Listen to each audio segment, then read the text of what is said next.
Sorry, it took me a little bit longer than anticipated, but there was a lot of information to consider. Let me just start by saying that, as multiple people have observed, that this is a particularly difficult case because there's really nothing that the court can do that's capable of fixing the harm that has been caused to the victims in this case. So that being said, I've got to start with the law. I'm bound by the law, and the law gives me a guideline for how to analyze an appropriate sentence in this case. So I want to start with the Camacho case. It's really the first thing I need to address is whether or not the court's going to depart from the minimum in this case, which is 222 months, or approximately 18 and a half years in the Florida State Prison as a minimum. The Camacho case, as Mr. Fitzgibbons pointed out and argued, lays out really a three-factor test. Is there a valid legal basis for departure? Is there competent substantial evidence that the facts support an application? Or do the facts apply to the departure basis that is being asserted? To both of those questions, I answer those yes. There is a valid legal basis for departure, and there is competent substantial evidence that would support a departure. And really, I'd find that as to all of the departure bases argued, with the exception of the disparity argument.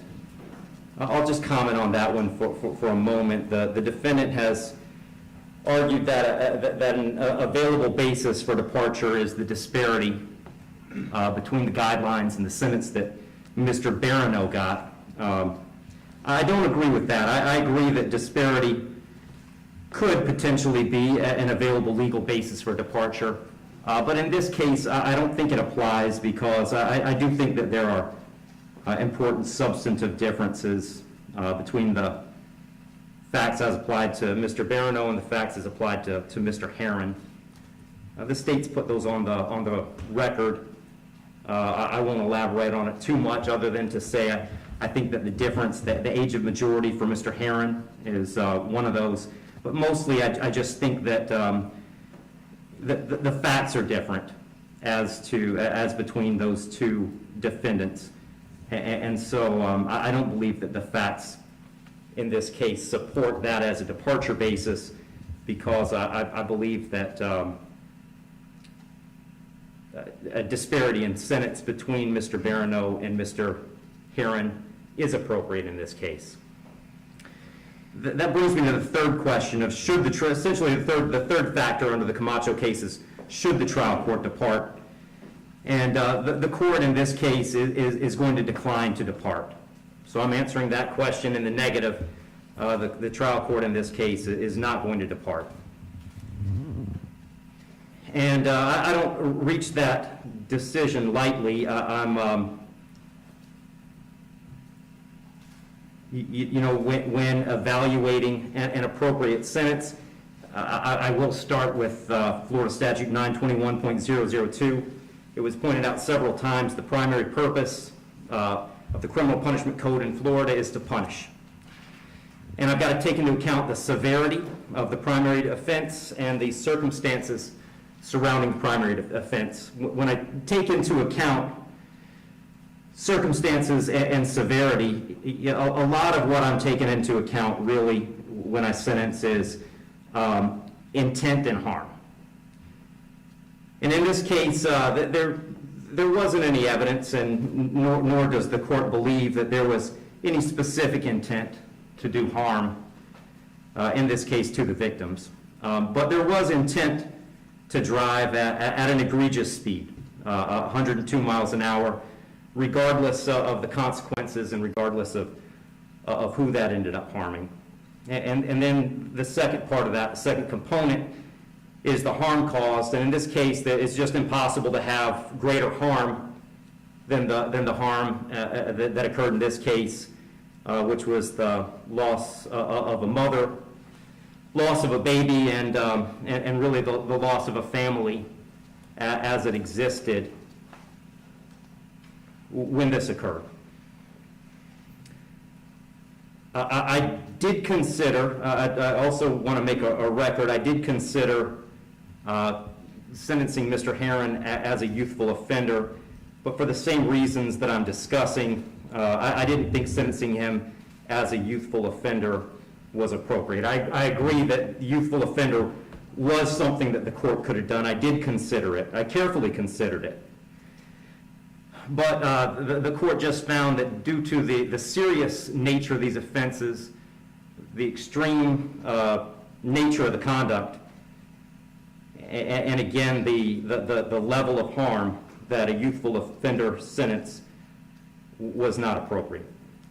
So given that the court is not departing, the guidelines call for a sentence of essentially 18 and a half years at a minimum, and 30 years as a maximum.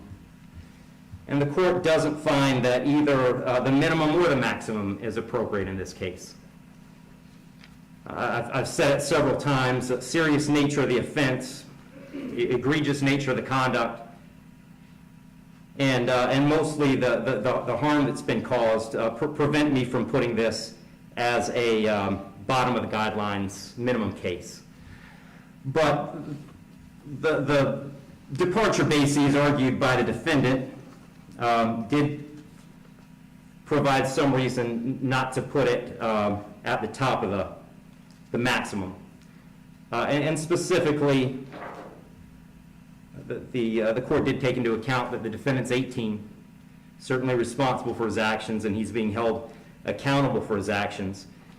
But the age of 18, the court finds is a mitigating factor and shouldn't put this at a maximum. Also, the complete lack of prior criminal history is something that the court considered as preventing this from being at the top. So having said all that, the court is going really toward the middle between the minimum under the guidelines and the maximum punishment permitted under Florida state law.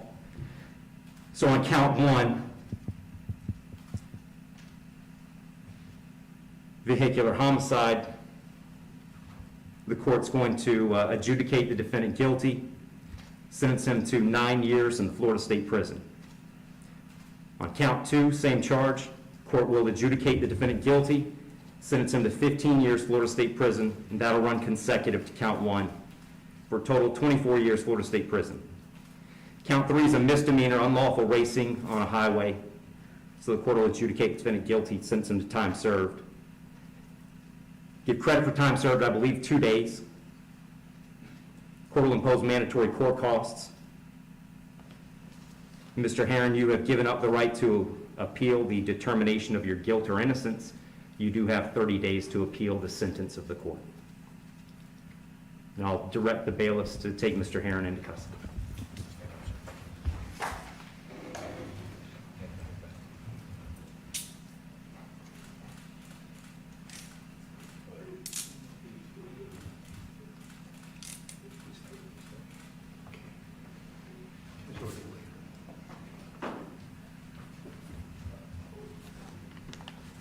Wish you well, Mr. Herrin.